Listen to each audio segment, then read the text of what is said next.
Hello, this is Matt on the Moon Lambo channel, and here's the headline from you today. Ripple's IPO countdown. David Schwartz exposes pre-IPO stock pitfalls. And of course, that is Ripple's chief technology officer, the creators, co-creators of XRP and the XRP Ledger. I'm sure the vast majority of you know. I'm only saying that now because we're in a bull market and there are new people coming to the XRP community. And if you're one of them, welcome. Happy to have you here.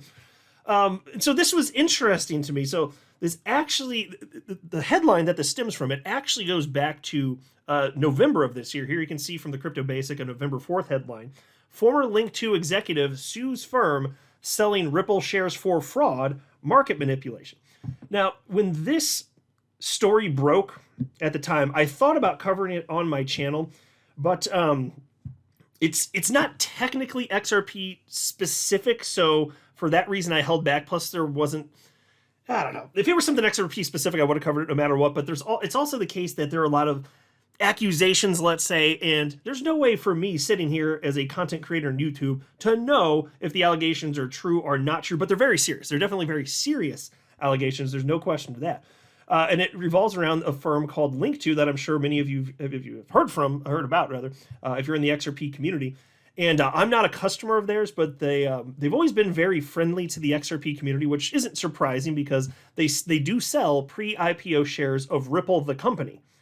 And they sell all sorts of other stuff too. So if you're an accredited investor, then you can be a customer of Link2's. And so I've always had a very positive perception of them anyway, which is why this caught me off guard. And again, I'm not even a customer, but I was just surprised given the, how they appeared on the surface. But sometimes that stuff happens. So I can't say whether they did or do something wrong. I'm reserving judgment until future data comes out.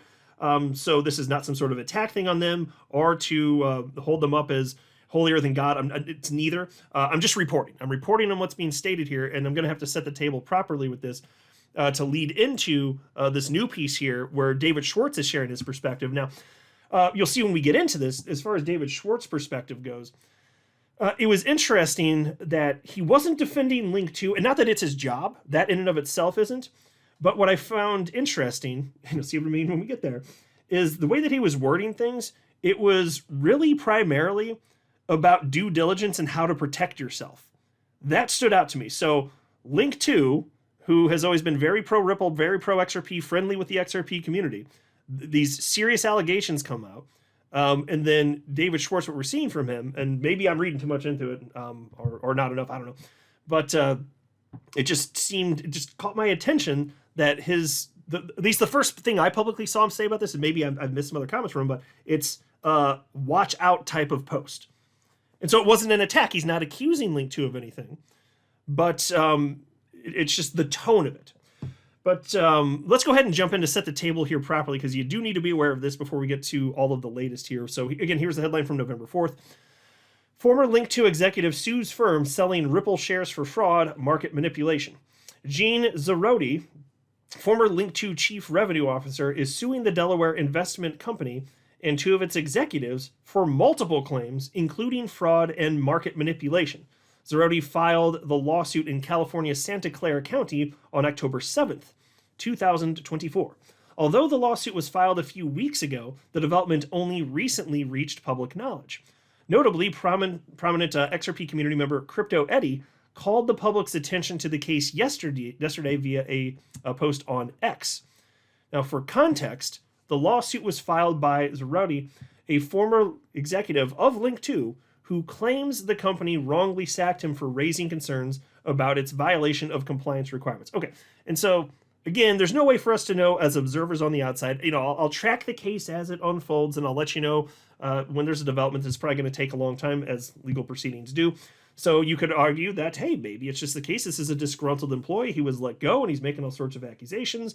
Or it could be just what he says, which is they're doing some shady stuff here. I don't pretend to know, but this is what's being reported to this point. Anyway, piece continues. The plaintiff claimed that Link2 engaged in insider trading, which saw the company prioritize its gain over customer needs. Zaroti also alleged that Link2 uses unlicensed brokers with misleading user-based claims. Specifically, and this is kind of wild if this is true, but it says, specifically, the plaintiff suggested that Link2 lied about its claim of having over 750,000 users. According to the complaint, the company allegedly has only 10,000 users, of whom only 30% are accredited. That's wild. I remember first seeing that claim and I was like, oh my God. Again, don't know if it's true or not. But if true, that is wild. If that's true, man, them some lying sons of bitches. So I hope not. I hope they're not lying about that. And then only 30% accredited. Well, that's fascinating. You're certainly not supposed to be able to buy pre-IPO Ripple stock if you're not accredited. And I think that's stupid. I don't think that there should be these accreditation rules for sophisticated purchasers. It's just kind of insulting, frankly. Like I don't need daddy government to help me put my shirt on each morning. Like I'm a grown ass man. I can handle this, including my finances.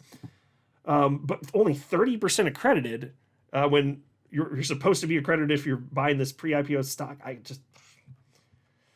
Anyway, piece continues. Additionally, the complaint alleged that the investment firm marked up shares prices, exceeding FINRA's recommendation of 150%.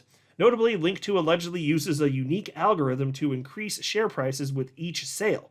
According to the complaint, this technique created an artificial market by giving investors the notion that shares were about to sell out, thereby driving demand.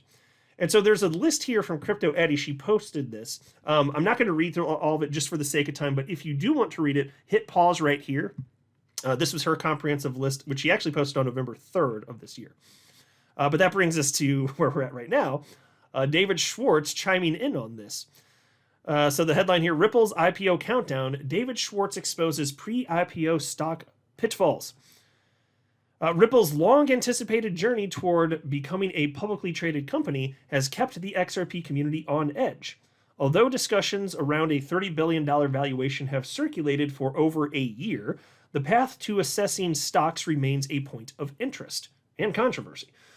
One of the most debated methods involves purchasing synthetic pre-IPO shares through third-party services. These services, while increasingly popular, have sparked concerns about their legitimacy and potential risks.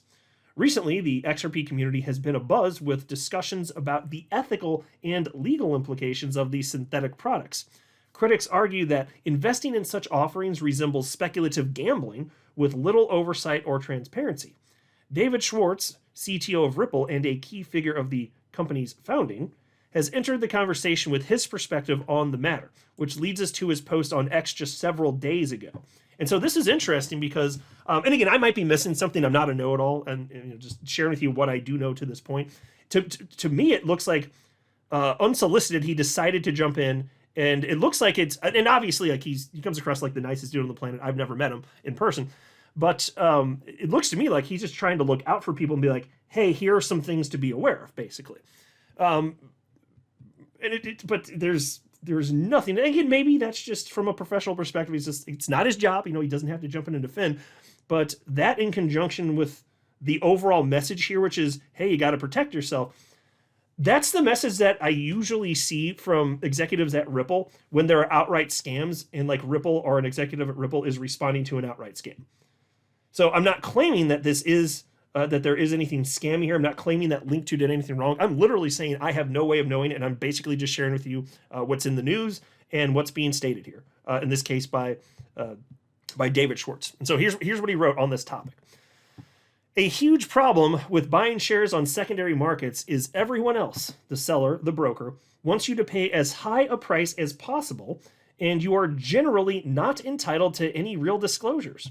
I strongly suggest anyone thinking of buying shares on secondary markets at a minimum have some source other than their chosen broker for information such as the number of shares outstanding and the price at which shares have recently been trading on secondary markets.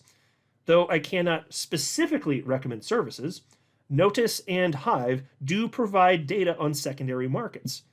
They can only report on what they can see, but it is almost certainly better to have data than not have data. It also very much helps to compare quotes from multiple brokers.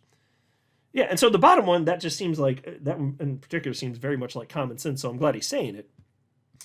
You guys will have to tell me what you think, but as far as the rest of it here, I don't know, I'll just tell you this, like for instance, when I'm buying a cryptocurrency on an exchange, I mean, like some people will look at the price for an asset from one exchange to another, especially if they like to engage in arbitrage opportunity. But the spread on that's typically very slim anyway, so it doesn't matter. And so I'll just tell you this: like I'm not typically checking a ton of prices if I'm buying a cryptocurrency on an exchange. Sometimes I'll look at like what the price is on like Live Coin Watch or something like that and make sure that it's not out of whack. So I've done a little bit of that, but just with the platforms that I'm using, I haven't seen any wild stuff here that would make me think that I need to put out a warning about them. And so that's why the tone, just the fact that there is this message, and I'm glad he did it. Please nobody mistake this. David Schwartz is doing something responsible and valuable for the community. It's just interesting to me that it needs to be said if there is indeed no problem. That's all that I'm saying. You guys can let me know what you think, but that's the latest now. And so as new developments come in, I'll be happy to keep you apprised of what's going on. Because I'd be willing to bet that some of you listening use or have used Link to, and you can tell me what your experience has been like. But just from seeing comments from people in the community over the years, it's really always been nothing but praise, which is again why when I saw this news, I was just like kind of taken aback. I was like, really? These allegations, are they real? And I still don't pretend to know, but it's not in line with what I've heard from people that have used their platform. So if you guys know anything else, or if you think maybe I missed something, you know something I don't, drop a comment below. Feel free to share your perspective, but I'm going to wrap up and I'll keep you apprised as updates come on in. I'm not a financial advisor. You should not buy or sell anything because of anything I say or write. That would be a very, very, very bad idea. Until next time, to the moon, Lambo.